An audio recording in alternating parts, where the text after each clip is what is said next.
Danos color, básicamente, de eso se trata. 21:36, hoy hay mucho movimiento afuera también por distintos lados. Nos están siguiendo en las redes sociales, también ahí en el Instagram. Así, gran trabajo de Nerina, que ya le encontró así como la estructura rápidamente. Sí. Así ahí está del otro lado, cada invitado. Lo más cerquita de puedas del micrófono nos visita el historiador Diego Zaballas en este Jueves de Culturas, porque se viene la Semana de la Memoria, 24 de marzo, y a mí me gustaría, en esto de que nos gusta mucho hablar de historia, y eso puede ser peligroso, porque puede ser un embole para un montón de gente, que breve, pero directa, intensamente, nos cuentes básicamente qué pasó entre el 76 y el 2026 en Villa Dolores, vinculada a la cultura. Tercera Guerra Mundial, cruzar con la Guerra Fría, el muro de Berlín. Y cómo Videla influyó en la mentalidad de un estudiante promedio del Brizuela. Venido de la chancleta. ¿Cómo andas, Diego? Bien, Bueno. Bien. Vos sabés, o sea, entiendo obviamente la ironía, pero vos sabés que podría haber una respuesta, porque es simple. Lo más cerquita que puedas, Sí, porque andamos con un problema digo, de audio. Más allá de ser Sí. ironía. No, es cierto, pero hay algo que nos junta, me parece. Pero las explicaciones para lo que sucedió en la década del 70, ojo, o sea, no es tan complicado entender el tema de la comunicación, la influencia de la dictadura en la cultura, en el pensamiento de la gente. Sin ir más lejos, acá en Villa Dolores, una sola radio había, AM, privada. Obviamente que el golpe de Estado del año 74, ¿Radio Champaquí? Radio Champaquí. Ajá. Y obviamente que... En el 76. El día del golpe había una sola radio que estaba comunicando el golpe. No solamente acá en Tras la Sierra pensemos eso. Pensemos otra cosa. Medio de comunicación. Yo sé que hay algunos medios de comunicación por ahí te comentan de que no sé exactamente en la década del 60 que llegó la televisión a Villa Dolores. Vamos a aclarar. Era un circuito cerrado. Hagamos memoria, en el 73, 74 recién llegó la antena de Canal 12. O sea, ¿a qué voy con todo esto? La información, cómo llegaba. Entonces es fácil influir, cuando hay un golpe de Estado, es fácil influir en el pensamiento de la gente, en la opinión, ¿no es cierto? Y sin ir más lejos, en Capital Federal, y esto lo saben gente que obviamente que ha vivido ahí, la dictadura militar se dividió prácticamente los canales de televisión entre las tres fuerzas armadas, ¿no es cierto? Radios, y obviamente después empezó el tema de la censura, en la cultura en general. ¿Y cuál es el objetivo? Y bueno, generar una especie de mediocridad, en el buen sentido, estoy diciéndolo, un achatamiento en el pensamiento de la gente. Entonces imagínate, si eso lo lograron, sumado al miedo de la represión en grandes ciudades, en pequeñas localidades del interior como la nuestra, es mucho más fácil hacerlo. De lo que sabes, ¿había miedo luego del 76 en ese proceso en Villa Dolores o en Tras la Sierra? Si caminaba, lo que llegaba, lo que a mí me llega es que llegaba como la información de los que estaban estudiando en la ciudad, que la venían, si alguno se mezclaba un poco o salía un poco a la calle, sí tenía el rigor del miedo. Pero en Tras la Sierra, puntualmente, ¿se vivía algo parecido a la opresión de las Fuerzas Armadas o se vivió como si nada? Porque acá, digo, por ejemplo, sí. Intendentes. ¿Qué había en esa época? Bueno, no solamente aquí en Villa Dolores, en todo el país, ¿no es cierto? Cuando se instala la dictadura, hay acuerdos con partidos políticos. O sea, se vuelve a la vieja forma de ejercer el poder que tenían los políticos. Estoy hablando de la década del 30, del 40, del siglo pasado, que es un jefe político que hace las veces de jefe de policía, podríamos decirlo. Eso existía acá, ¿no es cierto?, en Villa Dolores. Los conservadores, los radicales lo utilizaron. Acá cuando fue el golpe de Estado en el 76, obviamente que asumen interventores, una serie de interventores. Bueno, el más conocido fue Jorge Alberto Che, que es representante del radicalismo, el Pupa Cheli fue interventor. Sí, fue uno de los interventores. ¿Y quién elegía eso? Siguió siendo, porque él había sido elegido intendente. Después fue diputado. Y después lo volvieron a nombrar como interventor. Claro, hubo otros como Sabas, Bernal, o sea, y obviamente que se elegían... ¿Sabas de los Sabas? Sí. Pero son todos personajes, o sea, que están muy metidos en la política acá, ¿no es cierto?, tradicional. pero no es una complicidad con las dictaduras, era la forma de controlar como dar el como una territorio. continuidad. Sí, pero a ver, escúchame, para el año 78, y no es ningún secreto, Pérez Esquivel, el Premio Nobel de la Paz, ¿no es cierto? Él lo comentó en su momento, 650 intendencias de nuestro país estaban en control, no solamente de radicales, sino del Partido Justicialista, del MID, de la democracia cristiana, ¿no es cierto? Porque era la forma de controlar, o sea, no podés poner acá un militar que ejerce un control en la zona, ¿me entiendes? Entonces, ¿a qué voy con todo esto? Que cuando llegue el interventor acá, ¿no es cierto?, que empiecen a ejercer, en este caso puede ser Pupacelli, pero hubo otros también, vamos a aclararlo, o sea, no tiene nada que ver con el aparato represivo, era un control administrativo y burocrático de lo que sería la municipalidad, eso es lo primero. Claro. Y para responder a tu pregunta, si vos me decís el tema de si había miedo, si uno lee las editoriales, por lo menos del diario Democracia, que son las únicas que han quedado, aunque hay algunos que se han perdido por ahí, no por culpa del diario, sino porque, bueno, no fueron comprados por las intendencias de turno, vos te das cuenta de que, o sea, el achatamiento que había, Charly García le suele decir la grasa Sí. de las capitales, la grasa, ¿viste? Es como un barniz que tiene la gente que te impermeabiliza de todas las maldades que había, ¿no es cierto?, sumado a la desinformación. Acá había una chatura en ese sentido y una ausencia de toma de conciencia de lo que estaba sucediendo. Y doy un caso, que vos lo conoces. Bueno, vos también seguramente, el caso de Flelos Reynoso. La desaparición de él aquí en nuestra ciudad pasó prácticamente desapercibida. Y yo me acuerdo hasta el año 2008, 2009, vos comentabas el caso y había gente que decía, ¿quién? Ah, sí, me parece que... O sea, porque cuando tomaron conciencia del miedo ya era tarde. Pero para responderte la pregunta, o sea, Spinetta. Porque el otro día, cuando hablaba con Aileen, me proponía que habláramos del impacto, ¿no es cierto?, en la cultura, en la sociedad de la dictadura, para ir preparándose ustedes para lo que van a hablar la semana que viene. Spinetta lo dice acá en este libro. En el año 1989, Eduardo Berti, un gran periodista, ¿no es cierto?, y escritor también, escritor de ficción, le hace una serie de entrevistas que se publican en un libro, ¿no es cierto? Luego de que fallece Luis, bueno, se publica nuevamente este libro, y acá te lo dice, le preguntan, Eduardo Berti, ¿qué pasó? ¿Qué sentiste vos cuando fue el golpe de Estado? Y el tipo lo dice, no lo estoy diciendo yo, dice...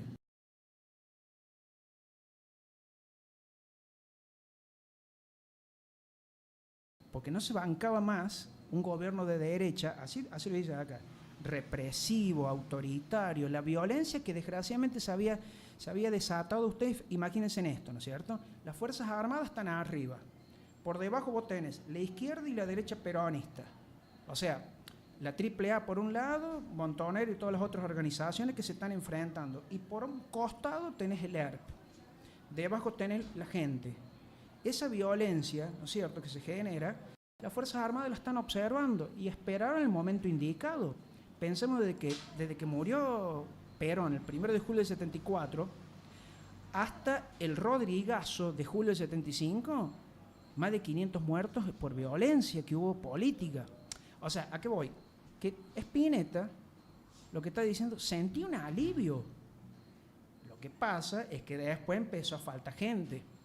Y ahí tomó conciencia de lo que estaba pasando. O sea, sin saber que había un plan sistemático de desaparición de personas, pero se daba cuenta. Y después la censura.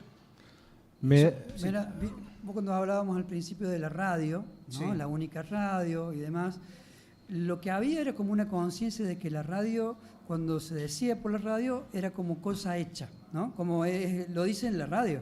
Era como una forma también de adoctrinamiento, porque si vos tenías una voz que era la establecida, de algún modo acá todos nos dirigíamos hacia esa voz que nos decía, esto es así, y la gente lo aceptaba. Eso de la grasa de las capitales, el barniz que te cubría para poder no pensar en nada más, quedaba como una cosa ya hecha, un dado por hecho, ¿no?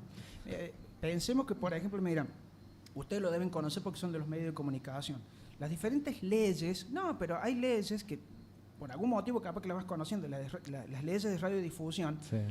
desde el 53 más o menos, cuando Perón genera la primera ley de radiodifusión, en el 57 cuando fue la dictadura de la Revolución Libertadora, en el 68, en el 69, en la época de Onganía, en el 72 en la época de la ANUCE. La ANUCE también. La última gran modificación autoritaria fue en el año 80 con Videla, ¿no es cierto? Esas leyes de radiodifusión te imponían a los medios de comunicación qué es lo que tenían que decir. Claro. Y obviamente, no es ningún secreto, la baja de línea, ¿no es cierto?, de preservar la familia, la moral. ¿Sabes qué? Sí. Me da curiosidad, no quiero perdernos de no preguntarte, ¿qué pasaba con las instituciones? Porque estamos en el interior del interior, ¿no? Y en el interior del interior, en el 70 y pico, era lejos. Sí. ¿Qué pasaba? ¿Dónde anotaban los chicos? Digo, los jugados de paz seguían estando. A nivel institucionalmente, había un colegio de escribanos, de arquitectos. Se registraba, había algo parecido a, no sé, un catastro. Digo, había registración de cosas. ¿Cómo era en eso? Porque como que el Estado-Nación se desarma. ¿O no se desarmó? No, por eso. Las burocracias estatales, y eso también está bueno. Yo por lo menos en mis clases de historia los explico, o sea, y no es ningún secreto esto. No es que, a ver, lo voy a decir con todo respeto, no es que el 24 de marzo, o sea, esa metáfora de comenzó la noche más oscura de Argentina, obviamente que sí empezó, 30.000 personas mataron, pero es una metáfora. O sea, las instituciones siguieron funcionando.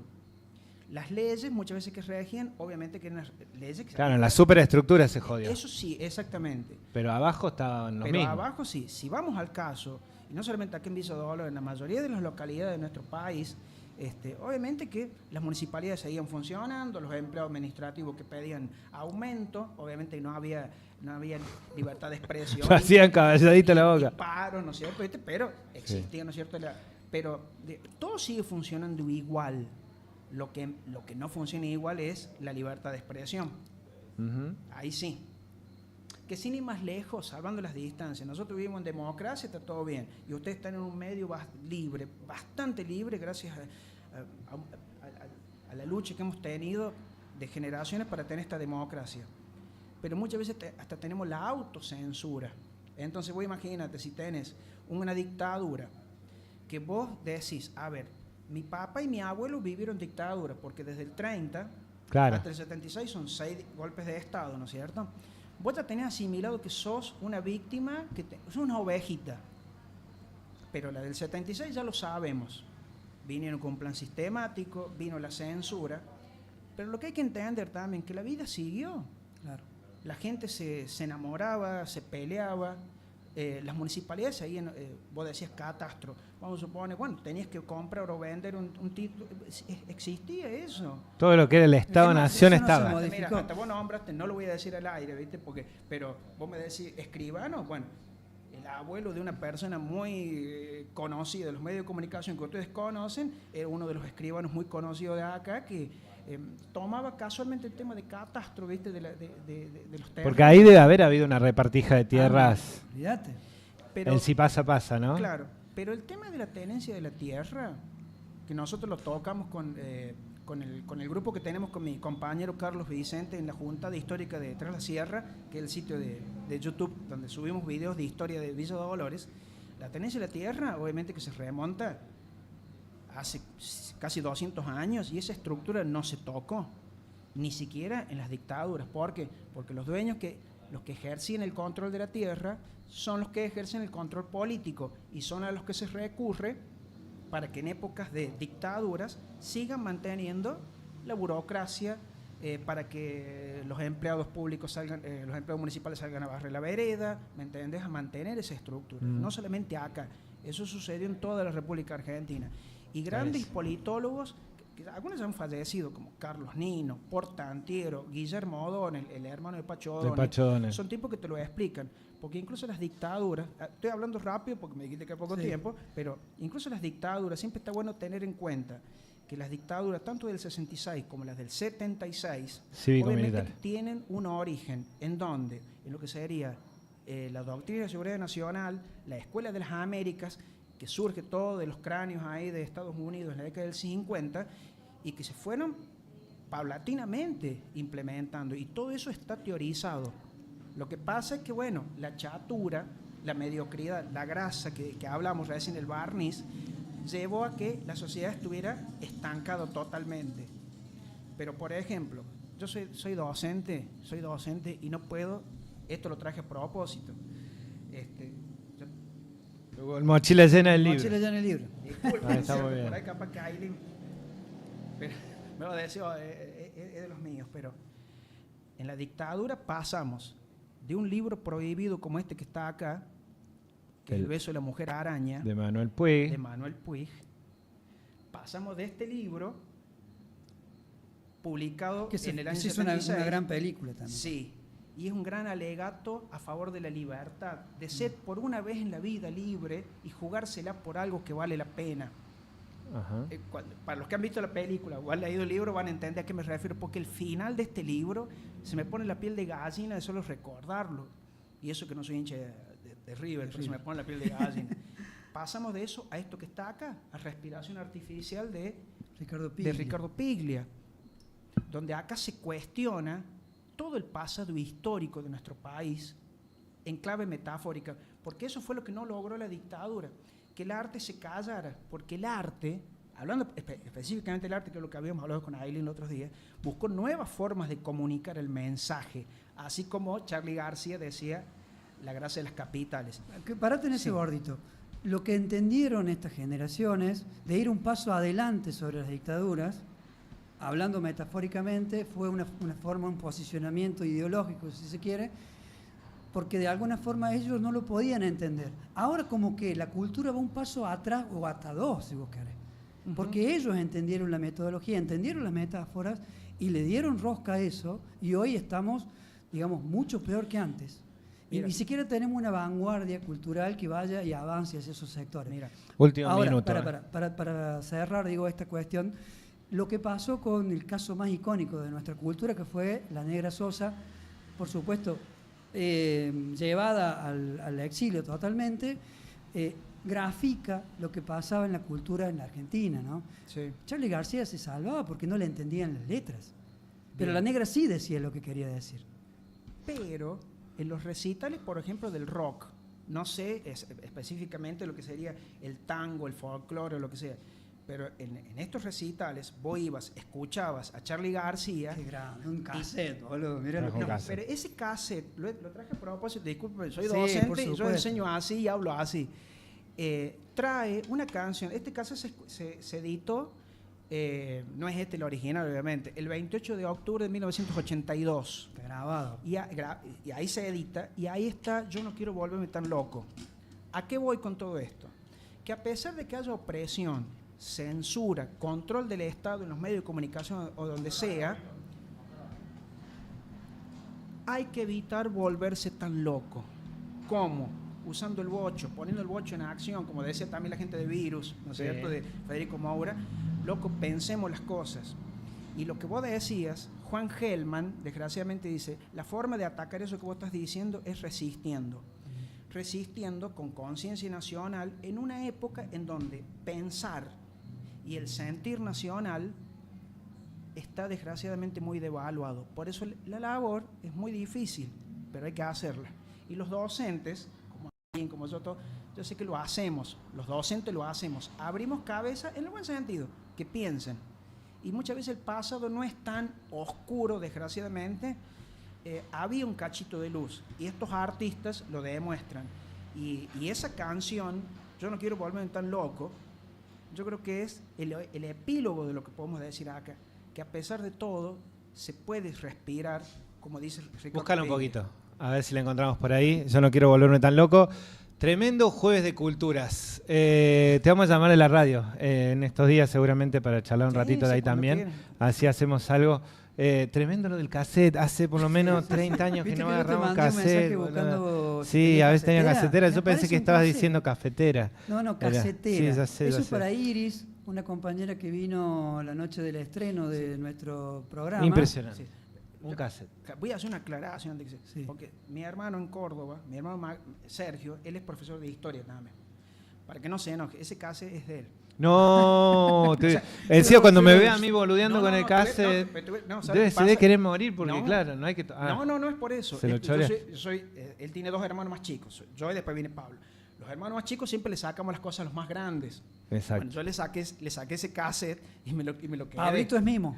Ajá, exacto. Pablo que es mimo, es clown, es un grandísimo Yendo de la cama al living, superhéroes no bombardeen Buenos Aires, algo que también puede estar por pasar en cualquier momento. Vos también estabas verde y del lado B, porque los cassettes tenían lado y lado. Yo no quiero volverme tan loco. ¿Que lo tenemos? Yo no quiero volverme tan loco. Nos vamos a ir con esto. Gracias, muchísimas gracias, Diego, por venirte, la verdad. Seguimos en este Jueves Cultura, Jueves de Cultura, Jueves recontra de Cultura. Ya venimos. Qué placer tenerte acá, Dieguito. Gracias. No, gracias a usted por invitarme. Che, hace una especial de historia.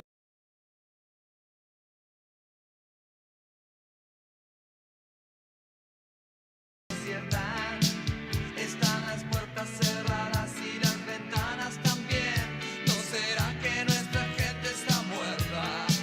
Presiento el fin de un amor en la era del color. La televisión está en las vidrieras.